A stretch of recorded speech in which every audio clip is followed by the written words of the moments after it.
Hi, everybody. I'm Kay Helm, and this is the Your Voice podcast. Find your voice, tell your story, change the world. Each week, I interview someone about the way in which they live or tell their story, and I hope you find each episode not only inspiring, but also helpful in a practical way.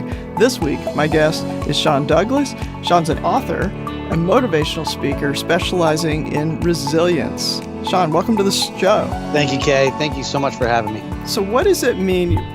You specialize in resilience. You teach resilience. What is resilience? Resilience is your ability to withstand, recover, and grow through adversity, stress, and life's changing demands. It's your ability to bounce forward.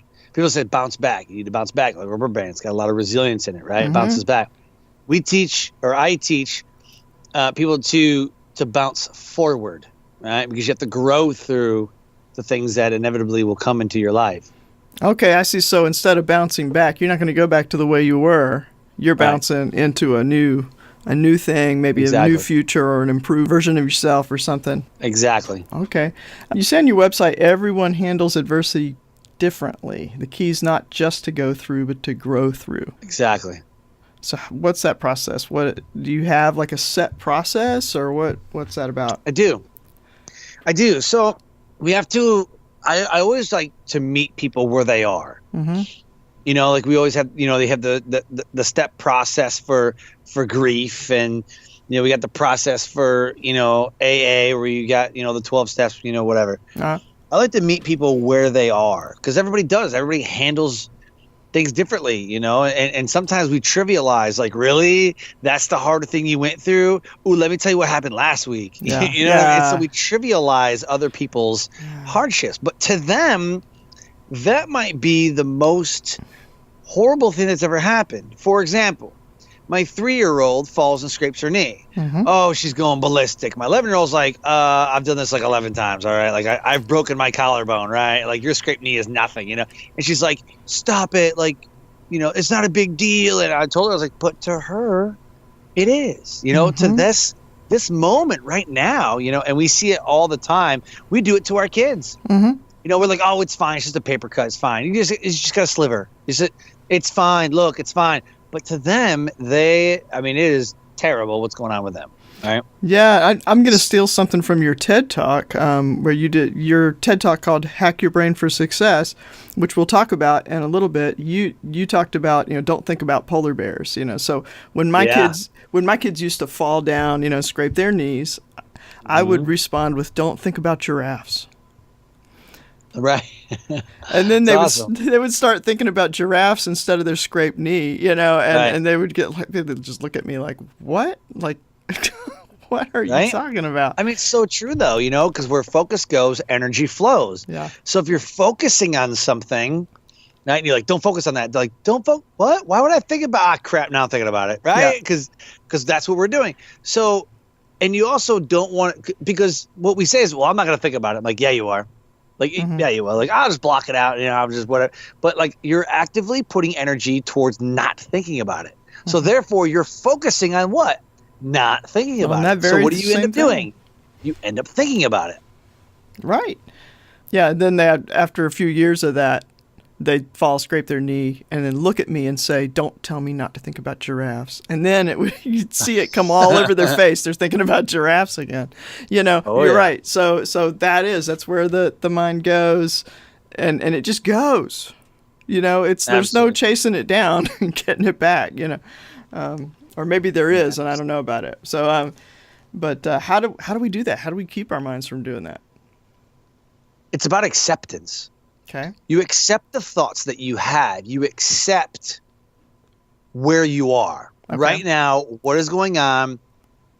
Where, like, you just have to assess where you are, how you're living. Everything. The thoughts that you have, everything. Mm-hmm. We have thousands of thoughts a day, thousands, and most of the time we're like, wow, that's really weird. Why did I think about it? Well, whatever. And then you just, But we agonize over a breakup, and we agonize over getting fired, or somebody did something, our best friend did something to us, or we lost money, or we got in a car accident, like all this negative stuff, right? We agonize over it. But what do we do about the positive stuff? Yay, I got this. Yay. Okay, now I'm on to the next thing. Yeah, we don't sit in the victories. very well. Exactly. It doesn't, because it doesn't hurt us, right? So we tend to focus on negativity, right? All right. What we need to do is accept everything, the positive, the negative, everything. Acceptance is key, because if you say, I got this weird thought, and okay, I need to stop what I'm doing. I need to figure out what's going on here. Like this weird thought, this negative thought, this whatever. I've never done this before. What's going on? So we accept it and we acknowledge those thoughts, that situation, because in every situation you have to ask what's most important right now and become a master of meaning. Every situation happens for a reason. What is the meaning behind it? Because we say, oh, wow, that was really weird. I'm just going to block it out. Oh, I'm so sorry over this, breakup, divorce, whatever. I'm just not going to think about it anymore. But then you always think about it. And so if we acknowledge this is what happened, like I acknowledge the fact that, like sexual assaults and addiction. And that's why they say the first step is hi, I'm an addict, because you're acknowledging the problem. Mm-hmm. That's why that's the number one step. Hi, I'm a drug addict, alcoholic. I'm a, whatever. Mm-hmm. And so if you can do that and say, you know what, I messed up. Like I did this, or I, whatever. Or with the positives, you're like, I did this. Like I won this. and because you've acknowledged the positive and the negative, you can weed through thoughts quickly. Yeah. We've had a couple of shows really where we've talked, and it's kind of worded different ways. It's kind of that you are here moment. This is where you're at right now. This is what's going on. And then giving perspective to that. Absolutely. So once you've done that, what do you do next? So once you've accepted those thoughts, you put energy towards whatever needs to happen. If there's negative, let's say you have negative self-talk. A lot of people have problems with negative self-talk, and it's one of the self-defeating behaviors that everybody has. Oh, I'm not good enough, and I can't. No, I'm not going to do that. Maybe I'll do it next time. And no, I can't afford it. I can't afford it. That's the biggest one I hear all the time. Oh, no, I can't afford that. I can't, So what I always tell people is that successful people make it happen no matter what. Unsuccessful people make excuses why it won't happen for them. And so if you're trying to make something happen, then take steps necessary to apply that energy, because you're like, oh, I don't think it's going to happen. Like, I don't think it's going to happen. Well, why? Why isn't it going to happen for you? And come up with reasons why. And usually it comes back to you and your mind. And so if you say, you know what, I can do this. I can do, because words are powerful. I can do this. I can do this, right? And we start believing that we can do it. Now it's the next step. What's the next step? To find out how you can achieve it. Mm-hmm. And if you ask great questions, you will get great answers. And it's just the evolution of things. So what's the next step I need to do?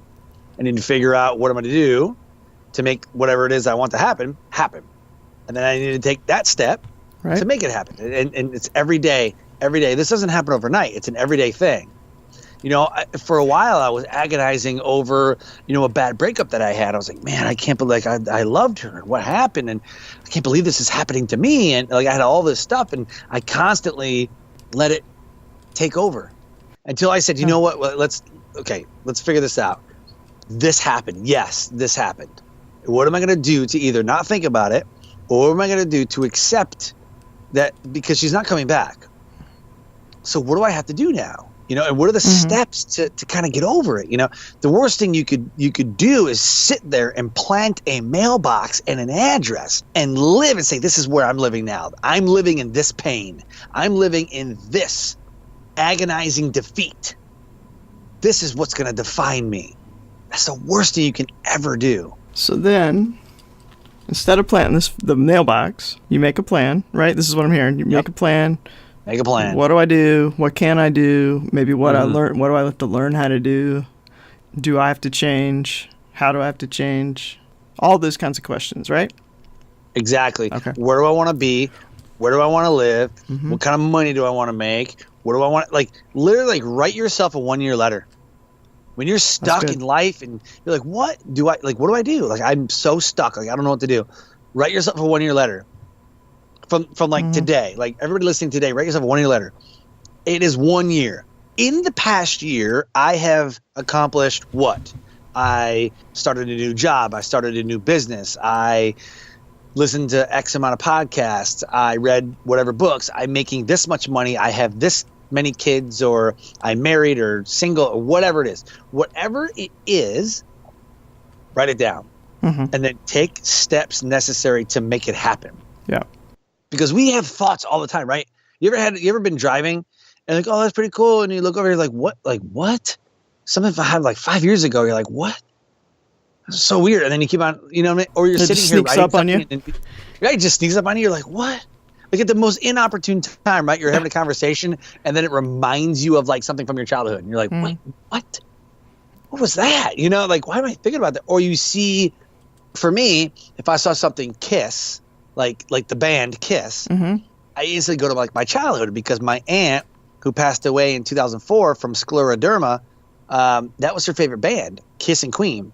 So I grew up listening to Kiss and Queen. Okay. So when I see things, you know, like the band Kiss, Gene Simmons and Paul Stanley and all that, I'm like, yeah, like, and I just start thinking about my aunt, you know what I mean? And then I'm like, I really miss her. And then I feel myself, right? I mean, self-assessment is huge. I feel myself going down that spiral. Like, oh man, I miss her, and oh, I wish I could talk. And then all those negative feelings, right? Like, oh man, I wish I would have done this, and man, I really could talk to her, and I really, you know what I mean? Like we start wishing and hoping, and that's like the worst thing you can ever do. So that I take steps necessary. I'm like, okay, I'm acknowledging that I miss my aunt, and what can I do? Maybe I, you know, talk to somebody about it. You know, like, hey, remember when Aunt did this, or maybe when she did this, and oh man, remember this, and you know. But you don't go, okay, I'm not going to think about it. I'm not going to think about it, because now it's just you're just going to agonize over it. And if you're anything like me, a little bit of OCD, you know. You could just park on something then. Oh, you can just park on it and you can just beat it to death. Yeah. But you can take that negative. So you've got, you know, the bad memory of losing the aunt, but you've got good memories of when she was alive, things that you did or time you spent together, things like that. So you've got positive things, so you can turn that. Exactly. Yeah. Yeah, you choose what you focus on. Either focus on the negatives or focus on the positive. Right. Because what you focus on expands. And so if you focus on the positives, you're going to see a lot of positives. If you focus on negatives, you're going to see a lot of negatives. Right. You know, everybody has a problem for everybody else's solution. Expand on that. So if I told you, so if we're having a conversation and you're like, man, I really, really wish I could get to six figures. You know, I got to get to six figures. You know, I'm so close. I'm almost there. But I'm like, oh, well, I mean, if you got to six figures, I mean, that's more taxes. Then people might like hit you up for money all the time. And, oh, no, but I have a plan to get there. I'm like, oh, you have a plan? Oh, your plan takes too long. Your plan, you're probably going to fail because everybody's tried your plan and it's slow and it doesn't work. And it takes a lot of time. Like your plan is to take a lot of time. I mean, those are some of the things that our friends might tell us. Yeah. Right? Or my mom always tells me, she goes, why are you going around speaking everywhere? I'm like, yeah, but I love speaking. That's my passion. Well, yeah, but I mean, like you have other responsibilities that you could be doing, you know, and speaking really takes up too much time. I mean, she always has something like somebody buys a new car. Oh, I can't believe you bought a new car. Man, yeah, but I needed a truck. You don't need a truck. You can borrow one. Yeah, like everybody has like a reason why you shouldn't be doing something. Everybody has a problem to your solution. That's what I always told my sons. Again, tell them, get yourself a board of directors. So these are the people that they're for you, right? They're wise. They want you to succeed, and they believe that you can succeed. But they're also going to speak truth to you. So, but they're going to speak it in love. They're going to do it in constructive ways, and they're going to build you up. They're going to share their experience with you. They're not going to be reckless with your life, and keep that really small. Keep that really tight. People that have lived a little longer than you have experienced, all that kind of thing. Yeah. Yeah. I teach that, like building your board of directors. I teach that part of my Resilience program. So if you could, I'd love to expand on that just for a quick minute. So board of directors. Here's what I tell everybody about your board of directors, and you can totally take this to your son. So everybody shares 5 areas. Everybody has the same 5 areas. All right. And it's wealth and finances, health, personal development and personal relationships and personal life, professional development, career, business, And then you have spirituality, whether it be religious or not religious. I know a lot of people who are really spiritual. They've got healing crystals and they're a Reiki master and they've got, but they don't believe in Jesus or God or Allah or golden tablets like, in Mormon. None of that stuff. Like, they don't believe in any of that stuff. But they believe in something spiritual, something of the universe. Like, there's something operating. They just don't call it Jesus, right?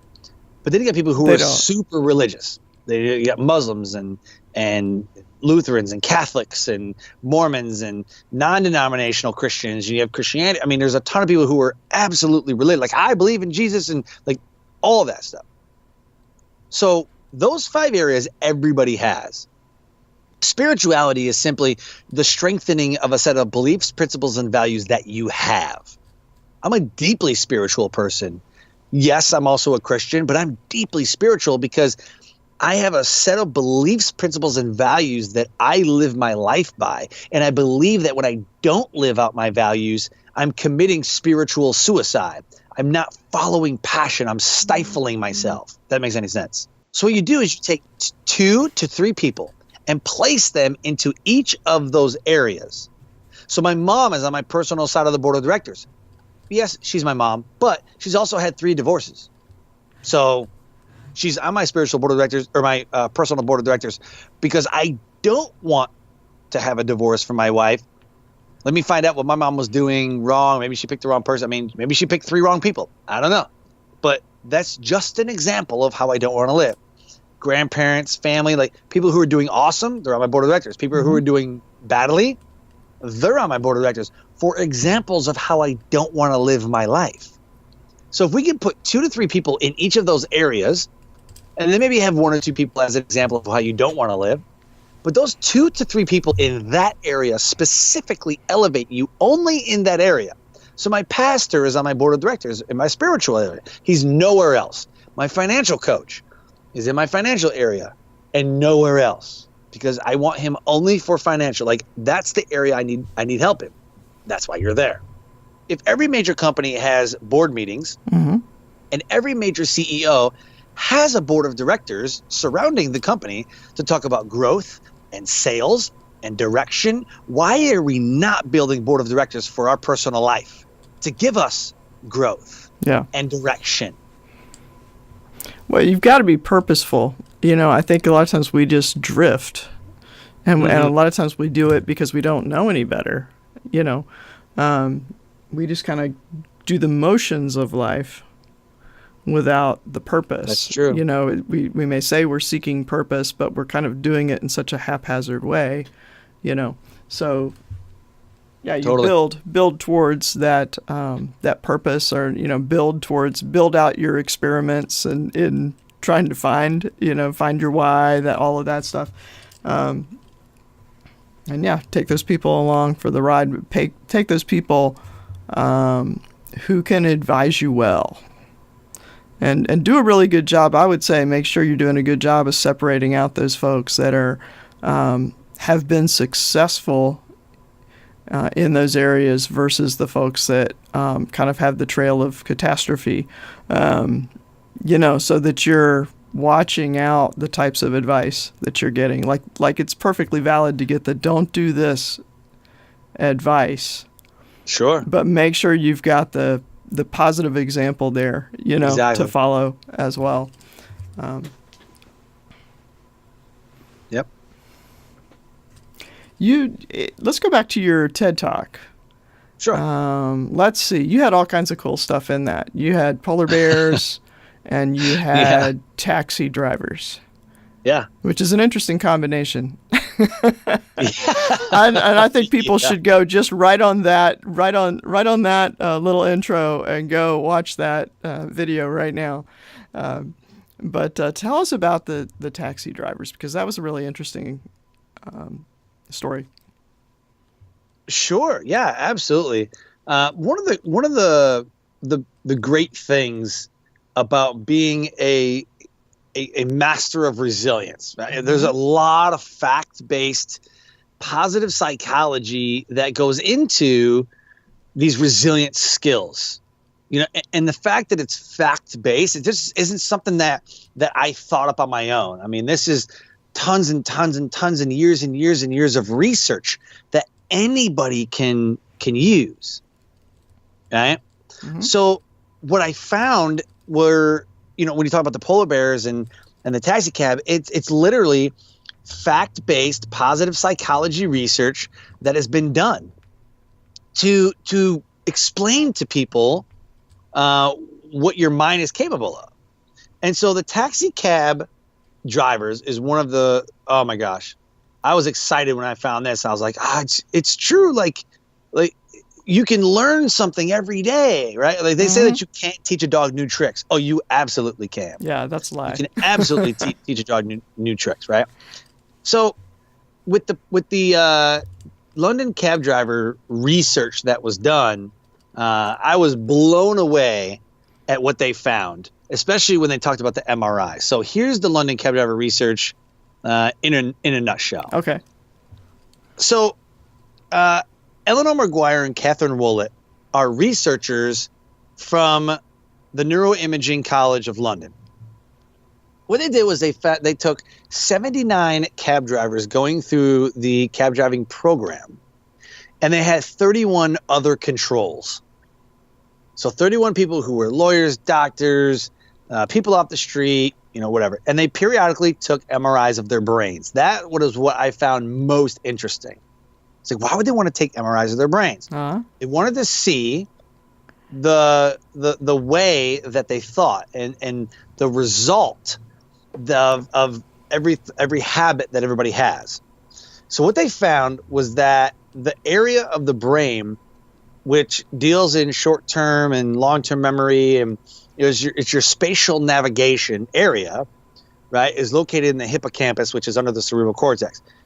What they found in those cab drivers that passed the test to become cab drivers was that area of the brain, because they used it all the time, was significantly larger than every other area. That area of the brain grew through the process. And the other 31s all stayed the same. Whatever area of their brain, because they wanted to kind of get an area, kind of get an idea, so the lawyer has these many areas, all kind of lit up, and this guy, and this guy, and this guy, and this guy. Awesome. There's our baseline. But every single cab driver out of the 79, because over half of them don't even pass that test. It takes 12 times to pass that test. The test is called the Knowledge of London Examination test. Okay. And so it takes them up to 12 times sometimes to pass this test. So the taxi drivers that passed the test all had one thing in common. That area of the brain was significantly larger than every other area of their brain and other people's who are not in the cab driver program. So what they found was that with daily habits, you can rewire your brain structure, your nervous system in your brain, and your brain's neuroplasticity. You can actually change it and adopt new habits with a daily practice. I was like blown away. So new habits change your brain. Is that? Yes. Okay. Instituting a new habit. You can actually rewire your brain's way of thinking. You can actually rewire your brain to be successful. People who have a mindfulness habit, people who have a daily gratitude habit, people who have they institute these rituals and these habits. I've talked to a lot of different people who are successful on all kinds of levels, and one thing that's in common is that they all have a ritual. Every single one of them. Whether it be I get my coffee every morning, I get whatever it is. They all have a ritual. And they all say that without that ritual, they'd be thrown off. They'd be out of sorts. They'd be unbalanced. And so instituting a daily habit makes you grow and gets you farther along the success path than those who do not have any habits at all. And is that the same as discipline? Or is it a tool of discipline? I would say, yeah, I'd say it'd be a tool. I mean, it could be, I mean, because discipline could be, I have to make sure that I do whatever every day. Mm-hmm. I have to make sure that I mean, what's discipline? Do I hold my tongue when people make me mad? I mean, that'd be discipline, right? I Yeah. mean, what would be discipline for our kids? Make sure you eat your food and make sure that whatever. I mean, yeah, discipline is a huge part of it because it makes you be accountable. I mean, that's huge, but yeah. So I would say that discipline is necessary, but it's not the absolute. I mean, having a daily habit because the research behind it is that if you do something 66 times or for 66 days, your brain has actually formed a new habit and you just end up doing it. It's just something that you do all the time now. So between 7 and 21 days, your body is forming a new habit. And that's why most people have New Year's resolutions that fail, because they fail in the first 7 to 10 days because it's brand new. They're just now starting it. Right. So, yeah, you definitely have to be disciplined. I have to say, I'm doing this. Okay, this is what I'm doing. Yeah. And if you miss a day, then you have to pick it back up because that's how you form the habit. Yeah. Exactly. But if you give up just because, I missed it a day, well, I knew I couldn't keep that habit. Well, there you go. Mm-hmm. It's a cycle of defeat. Exactly. After 21 days, your brain's like, all right, I'm tired of fighting, because your brain would love to put you in a bubble. And you could sit there naked in a beanbag chair eating Cheetos for all it cares. I mean, your brain is built for defense. Like anything that's hard for us, that's like, no, don't do it. This hurts. But your brain would love to be wrapped in bubble wrap because we have the survival skills of fight or flight. And so when you're developing new habits, your brain's like, ooh, this doesn't feel good. I don't like this. I don't like this. But you have to break that habit. That's why people who, quit smoking, they're like, oh, it was so hard. Because it's the habit of doing it. Yeah, okay, nicotine, got it. But your brain's wired that way for smoking and all of the weird habits that we have. It's just we're wired that way. So definitely, there's so many components to exactly. it. Yeah. Yep. Exactly. And so after 21 days, your brain's like, all right, got it, cool. We're making a new habit. Got it. So, it drops off sometimes, or maybe, you forget, but you're like, I still got to do this. Like you're on and off a little bit. Right. And then after like 40 or 50 days, your brain's like, hey, make sure you do this. Make sure you do this. Like you're instituting that habit. After 66 days, like on the 67th day, science has proven that you form a new habit. Like on the 67th day, you're like, this is my new life. Right. People who go to the gym, people who want to lose weight, people who are financially responsible. Like this is like a daily gratitude habit, whatever.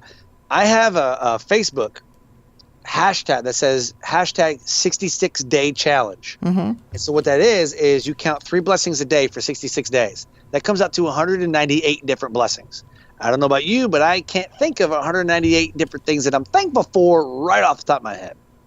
But for the next 66 days, you count 3 things every day that you're thankful for. 3 different things. Can't be the same thing. 3 different things that you're thankful for or great that happened that day. Mm-hmm. And after 66 days, I swear it's like night and day.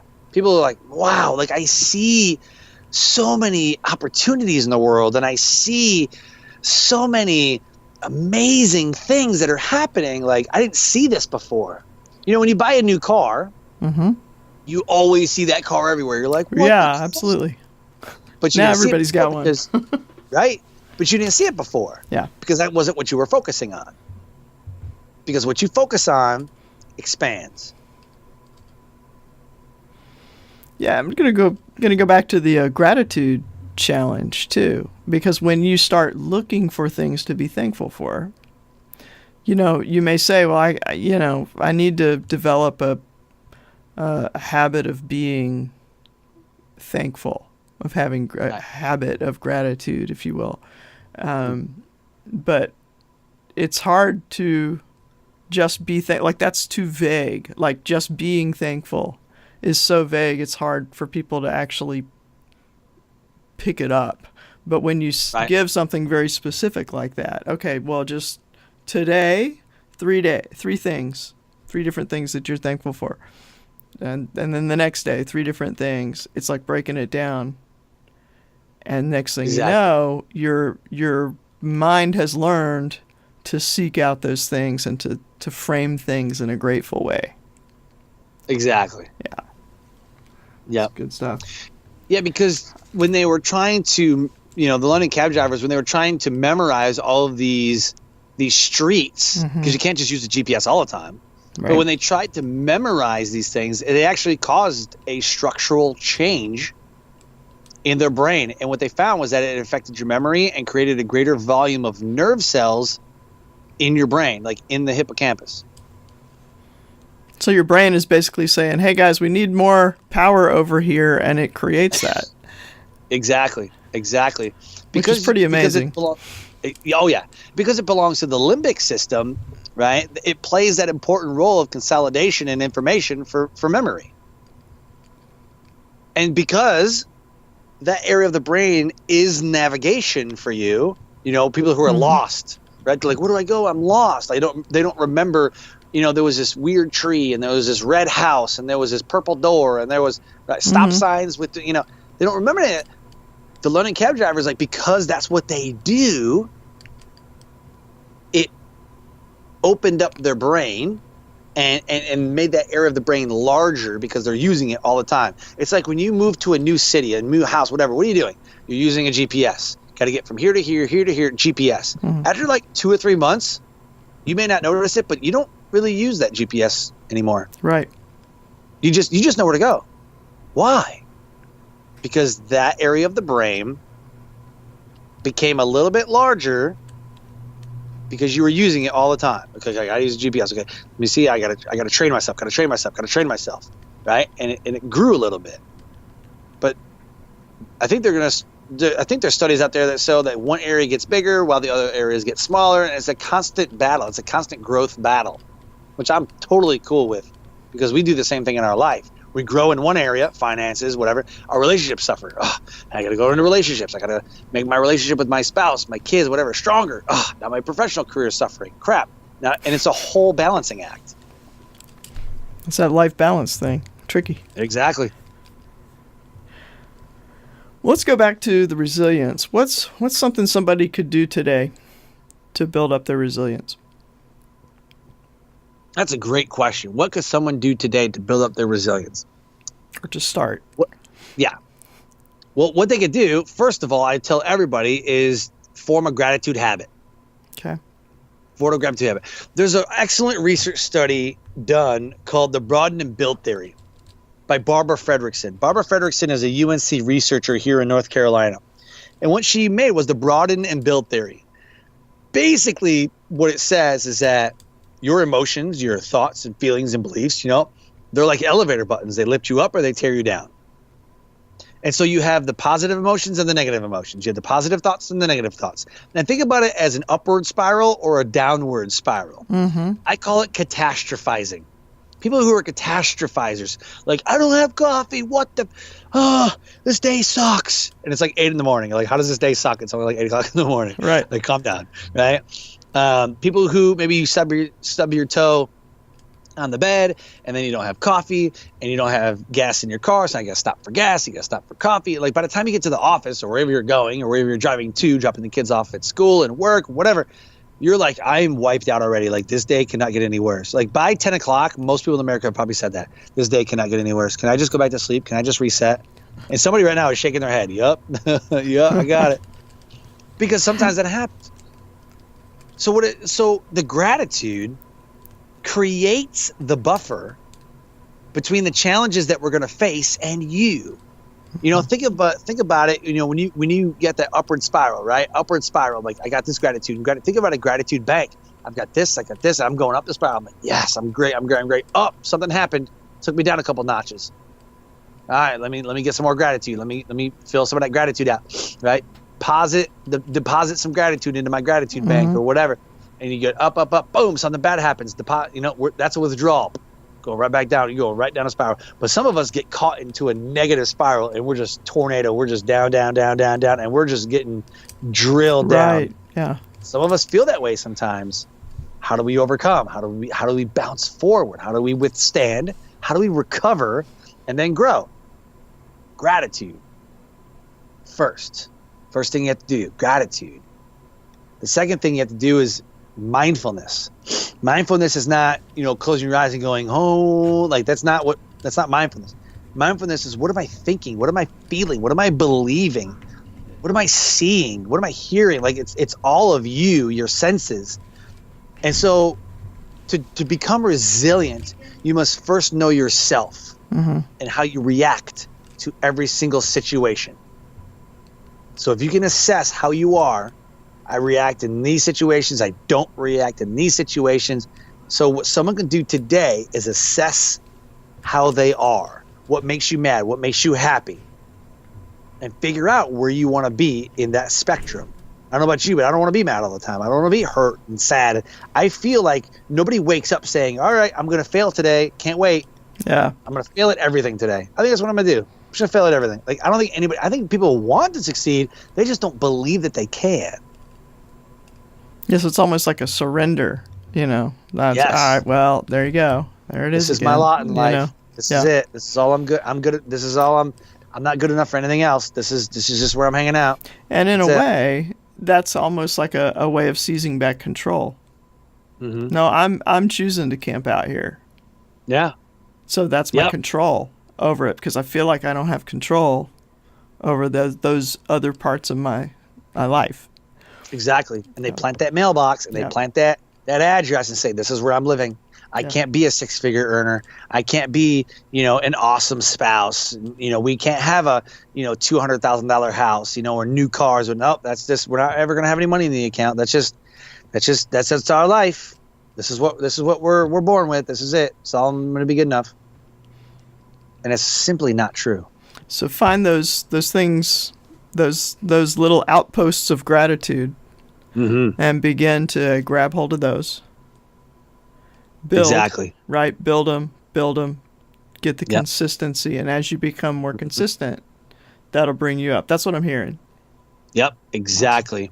Once you can, the broaden and build, right? So once you build up those positive emotions, it creates that buffer. Because I'm a positive person. This thing happened. You know what? Yes. Acceptance, right? Yes, this thing happened. Yes. Wrecked a car. I got into a car accident. Got it. I'm alive though. I'm grateful that I'm alive. It's not so much sympathy, but there's a little bit of empathy there. Like I'm alive. People are like, oh, it could be worse. Like I don't even pay attention to all that. My gratitude is where it is in the moment. Got into a car accident. People are like, oh my God, what am I gonna do to a car? Like how am I gonna? I don't even worry about that. Like I'm alive.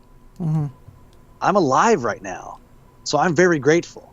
The car can be replaced. I get a beater or something. Like, and then you start finding ways to recover. Right? Like wreck the car. What do I got? Okay, call dealerships, call friends, call for rides, call family, see how much money I got in the account. Do I have to take a loan out?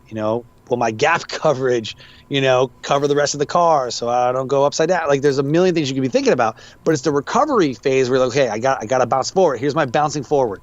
Okay, here's my bouncing forward. If it's a dangerous intersection, don't go to the intersection anymore. Now we're growing, we're learning. Growth is all about learning. What happened in this? Was I on my cell phone texting, which I can't stand? Was I texting on my cell phone? Good, don't do that no more. Was I messing with the kids? Was I trying to swat at the kids because they were being loud? Was somebody drunk driving? So there's always an opportunity to grow in every positive and negative thing that happens in your life. Every single situation has an opportunity for growth. You have a book? I do. Yeah. Tell me a little bit about that book and where we can get it. Yeah. So my book is called Decisions: The Power to Overcome Self-Defeating Behavior. I wrote the book because I had a lot of self-defeating behaviors. I had a lot of self-doubt. I self-talk about myself. I wasn't good enough. The two most common self-defeating behaviors is this: comparing your chapter 1 to somebody else's chapter 20. Oh, how come Kay's podcast is so amazing? How come she has, 25-star reviews, and which I absolutely left on iTunes for you. Thank you so much. I appreciate that. Oh, you're absolutely welcome. You and my mom. How come Kay has these amazing guests? I've been podcasting for 6 months, what the heck, what is going on? But here's Kay podcasting for 2 years or whatever, or however long, well, I mean, I've only had my podcast for a month. I'm like, how come I'm not successful? Because everybody else has been podcasting for like a year or 2 years, you know? So we compare our chapter 1 to somebody else chapter 20. They've been doing it a lot longer. Duh, they're going to be better at it. And then the other most common self-defeating behavior is you count other people's blessings. How come their children are so well behaved? How come? And this is like done a lot of babysitting, and this is always the what I hear a lot of people do. Like, so how were they? Oh, they were great. Really? They were? Our kids? Really? Like, and I'm just so amazed. I'm like, yeah, man, your kids were great. Or you know, somebody says, oh, your kids are awesome. I'm always like, I know my kids are awesome. Yeah, because they know to act right when they're around other people. At home, they act like freaking idiots. But that's what kids do, is they just act like fools while at home. But every kid knows, like, ooh, you act up in the store and mama gonna beat you. Like, you just know, like, when you were around other people, use your manners. Like, we read in the riot act everywhere we're going. So counting other people's blessings, you know, how come their wife is so awesome? How come they have an awesome car, brand new cars, awesome job, this, how come they have the money? How come whatever? Always counting other people's blessings, but you miss the blessings that you have in your life. And this book is a way for you to learn from other people's mistakes and to learn how to overcome those behaviors that sabotage us. Because some people are like, oh, I'm getting too successful. This can't happen. This can't happen. Don't be like that. Everybody is meant for success. Everybody. There you go. And people can get that at Amazon. It's right on Amazon, or you can buy it right off of my website. All right, and we're gonna. Yeah, we'll point people to the show notes. So we'll, you know, the show notes are the key to everything. So any links, anything we discuss, you'll find it in the show notes. And I'll mail you a copy. I'll mail you a copy. We'll talk afterwards. Tell us again your website. Yeah, so my website is www.thesuccesscore, CORPS, thesuccesscore.com. I'd love to talk to anybody, any of the listeners, answer any questions. I love connecting with people. Absolutely love connecting with people. All right. Thanks, Sean. Thank you. This has been the Your Voice Podcast. Make sure you check the show notes. Get those links at yourvoicepodcast.com. And if you enjoyed the show, please, just like Sean did, write a good review on iTunes that helps other people find the show. I'm Kay Helm. Until next time, thanks for listening.